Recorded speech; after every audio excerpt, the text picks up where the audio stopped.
कि भारत फिर से विश्व गुरु बनने जा रहा है। लगभग आउटर पर खड़ा है। आउटर। और वैसे भी साहब, उस देश को विश्व गुरु होने से कौन रोक सकता है जिसकी जेलों तक में संत महात्मा रहते हो। जिंदाबाद। हाँ। 4 साल 4.5 साल से एक कैसेट बज रहा है, डीजल पेट्रोल हमारे हाथ में नहीं है, रुपया अंतरराष्ट्रीय कारणों से गिर रहा है, भ्रष्टाचार महंगाई के लिए कांग्रेस जिम्मेदार है, बाकी सारी समस्याएं नेहरू छोड़ गए, फिर भी कोई दिक्कत हो तो पाकिस्तान चले जाओ। बहुत।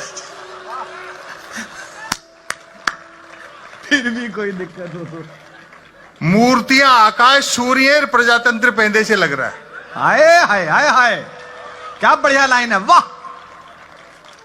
मुझे तो अभी एक सज्जन कह रहे थे कि साहब विश्व की सबसे ऊंची मूर्ति लग चुकी है, आप भी थोड़े पॉपुलर हो गए, किसी चौराहे पे आपकी भी एक आध खड़ी कर दें, ₹1,00,000 रुपए का खर्चा है। मैं कहा तू 50,000 दे, मैं खुद ही खड़ा हो जाऊं।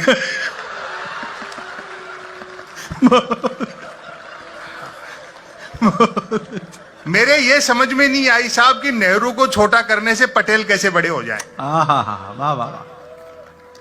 शायद नौजवान पीढ़ी जानती नहीं, हम भावनाओं में बह जाते हैं, भाषणों में बह जाते हैं, खो जाते हैं। जिस सरदार सरोवर के तट पे पटेल की सबसे ऊंची मूर्ति लगाई गई, उसी सरदार सरोवर का शिलान्यास ही पंडित नेहरू ने किया था। क्या बात है, क्या बात है, सच्ची बात है। मिथकों के नाम पर, महापुरुषों के नाम पे लड़ाया जाता है। बीजेपी के एक बड़े नेता ने कह दिया कि बापू का आजादी के आंदोलन में कोई योगदान नहीं रहा।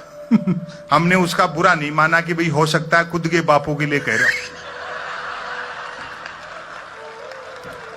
भाई कमाल है, तालियां तो बजनी चाहिए भाई, औसम है। फिर इन्हीं की पार्टी के एक प्रदेश के स्वास्थ्य मंत्री ने कह दिया कि जब से नोटों पे गांधी का चित्र छपा है, नोटों की कीमत घट गई।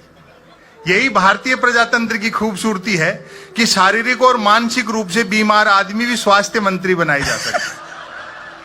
अच्छा है, बहुत अच्छा। फिर पार्टी अध्यक्ष ने तो यह कह दिया कि गांधी का आजादी के गांधी जो है वो एक चतुर बनिया थे। ऐसा मूर्खताओं से बड़ी चहल पहल है इस देश में।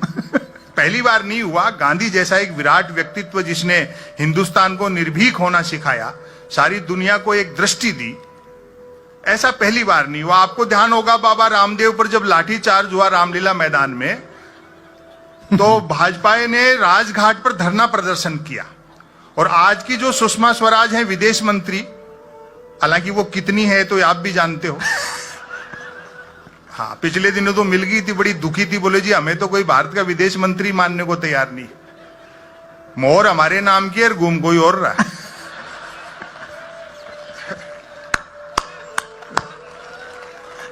मैंने कहा सुषमा जी दुखी मत हो, दुनिया मान जाएगी आप ही भारत की विदेश मंत्री हो, बस इतना सा कर लो, दिल्ली में आपका जो बंगला है जिसके बाहर नेम प्लेट लगी है सुषमा स्वराज विदेश मंत्री भारत सरकार, नीचे ब्रैकेट में लिखवा लो मैं ही हूं।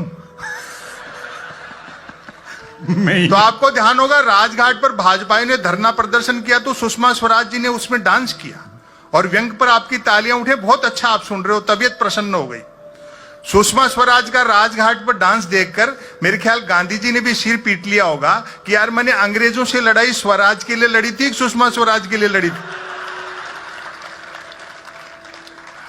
अच्छा, अभी 3 स्टेट में जैसा बताया बीजेपी हार गई, तो भक्तों ने हर चैनल बदल बदल के देखा, तो जीत रही उनको तसल्ली नहीं हो रही थी।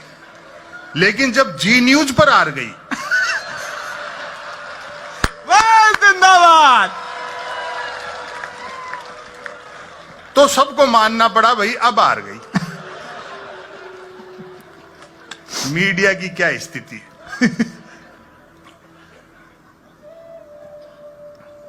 मैं समय की अपनी सीमाएं हैं जी। कुमार विश्वास को आपको सुनना है। हाँ, मुझे मालूम है अब तो मेरे से वो वाजपेयी भी कह रहे हैं आप तो बोलो।